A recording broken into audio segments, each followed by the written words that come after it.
Hi, I'm Michael Wargo, team pilot with Precision Aerobatics, and today we're going to do a little video on how to pick an aerobatic plane, but more so how to test and see if an aerobatic plane is good for you. You know, we talk about the PA planes all the time and the fact that I just think they're perfect. You know, they're light, they do everything, but there's also different types of aerobatic planes.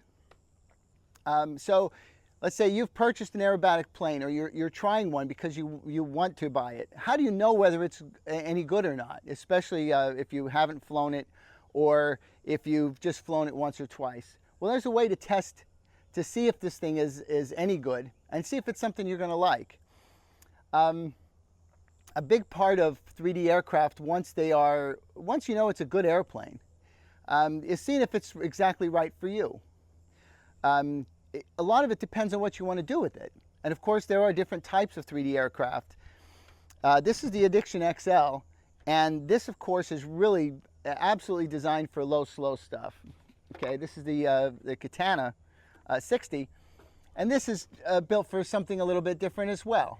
This is a lot more energetic and aerobatic and athletic, where this one here does a lot of the slow stuff just exceptionally well. And that goes for, if you look behind, here's a couple of my designs of the foamies, and they're different. You know, they fly completely different. The one on the right here the edge has such a short moment, it tumbles well and it spins really fast. The one on the left is really much more designed for the low, slow stuff. Anyway, I'm going to fly one of the PA planes and give you an idea of the types of things that I look for when I'm choosing an aerobatic aircraft. Yep. Okay, we're not just talking about 3D aerobatics. We're talking about aerobatics to make sure the plane is doing everything it's supposed to and doing it well. The first thing I look for is to make sure the plane has been, especially if you're buying something used, is set up fairly light. There is, you know, a movement towards flying planes really fast and heavy, and they do fly straighter. And if this is exactly what you want to do, and you could care less about 3D, then you know, knock yourself out. But I still think overpowering an airplane is a bad idea, just from the standpoint of weight hung up on the nose and what it has to be done to be balanced. I think it's a mistake. The best way to fly an airplane, of course, is balanced. And you know, if you have enough power to get the plane flying pretty fast, which you'll see this one is, of course, you don't need a lot of weight to go fast. You don't need a big motor to go fast. In fact, there's kind of a point of diminishing return. The more motor you put on, it doesn't necessarily mean better performance. I mean, you can get just a few miles per hour less with the right setup, and I think this one is, you know, right on the mark. The Addiction XL, of course, is set up to fly slower, so it does. We put a bigger prop on it, lower KV, and its whole purpose is to, again, provide the performance during 3D maneuvers. The second thing we're going to look at is literally the first thing that's going to happen when I take the plane up is I'm going to see how well the plane is basically balanced, because if the plane isn't balanced properly, it's just not going to, you're not going to be able to determine its performance. So we're going to go up at a 45, go up inverted, and you see we have, well, let me go up at a 45. I kind of leveled it off there. So we're going to go up at a 45, invert it, and you can see it's just barely coming down, so the CG is just dead on perfect. So based on that, the plane's all trimmed. In order to see if it's going to be any good at the things I like, which is 3D, I'm going to slow it down. And just watch how it performs. You see when it's just flying slow, how the wings doesn't want to rock at all. Pull that nose up in the air and start that medium Harrier. This medium Harrier is important. because now I've got some wind up there, and it'll always make the wings rock a little bit if I don't have any elevator. And just for those who don't know, a lot of times you'll have a plane that's got a lot of wing rock, and it's not necessarily the plane's fault. It could be wind and things like that, because right now I have very little elevator, which if the wind is funny, flying slow, you'll get some wing rock. It's just inevitable. In order to get rid of it, you have to fly a little slower and pull the nose up. So watch this carefully. As I get the nose up, the air flying over the elevator with it in that configuration is going to cure a lot of the wing rock. So the lower and slower I go, the more pure it is. I have a little crosswind going here, so you'll see when the wind hits it. But obviously for this plane, you can see the Harrier is just perfect, and how nice that feels. So it feels, in this case, it feels like I could just drive around the field all afternoon like this, and the wings will stay really level. You can do the same, test inverted just to see how it feels for you. This plane, of course, again, this is almost a bad example because the plane itself is almost perfect in all of these maneuvers. But as you're flying around like this, if it feels out of control and the wings are like, going crazy and it's rocking, you can't seem to hold it, it just might not be it might be a good plane for flying fast, but it might not do this very well. Like I said, flying around in a Harrier is a really big test of how good the plane's going to 3D. Now, I don't know if you will be instantly comfortable enough to hover something, but take it up high and put it in a hover, nice and high like this, and just see how it behaves. And see whether it just wants to start twisting and turning and rocking and rolling, because a lot of times these planes, the way they're set up, if the thrust line isn't right or something else, you'll have a hard time keeping it up and stable and in a hover.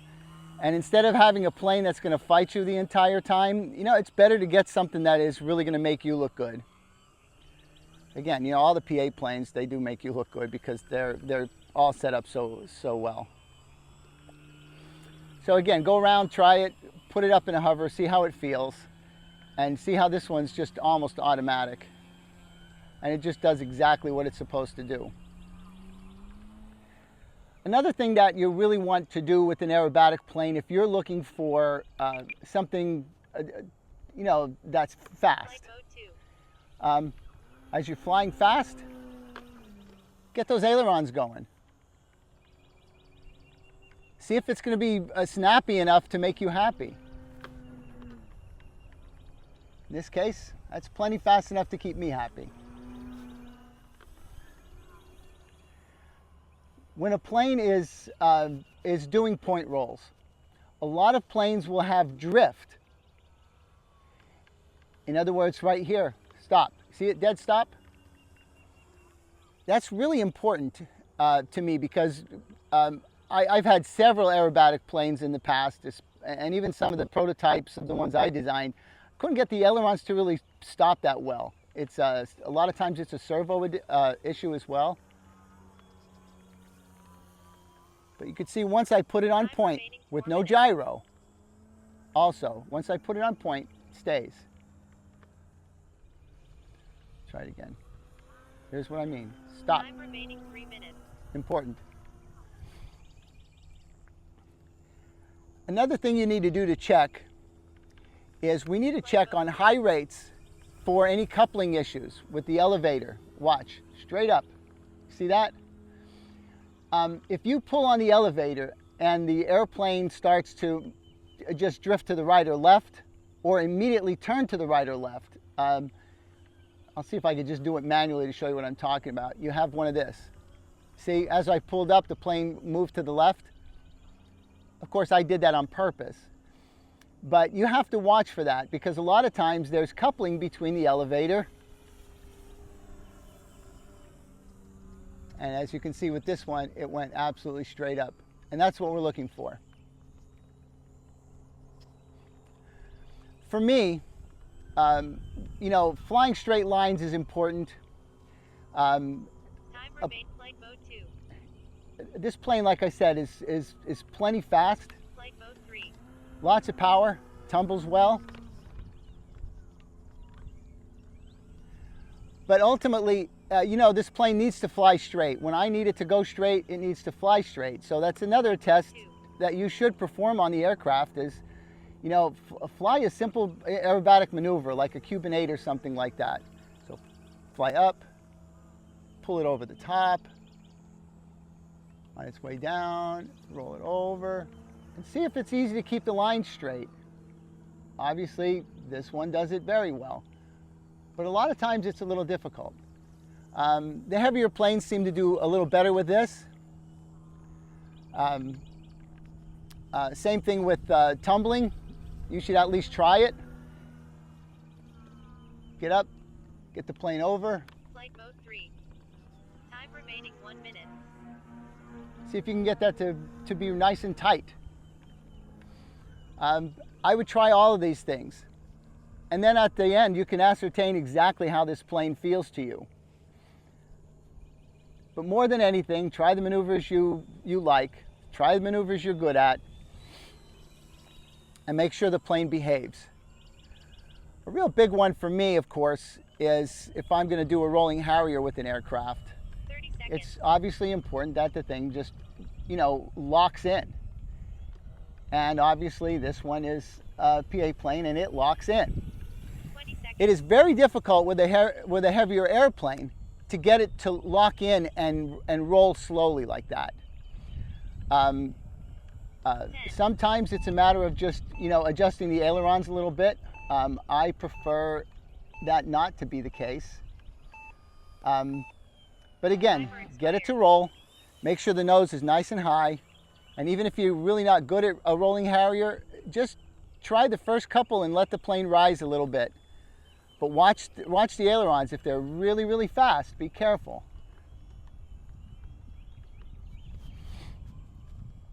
Because once you get down low, the key is control.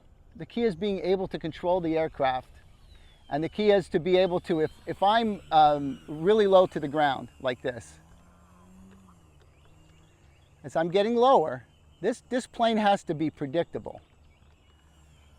Again, as I'm down low, this plane must be predictable. If the plane kind of feels a little out of control to you, that's not a good sign.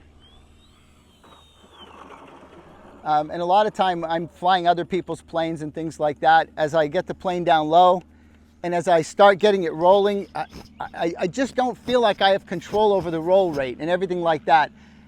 And that's what makes me nervous when I'm down low.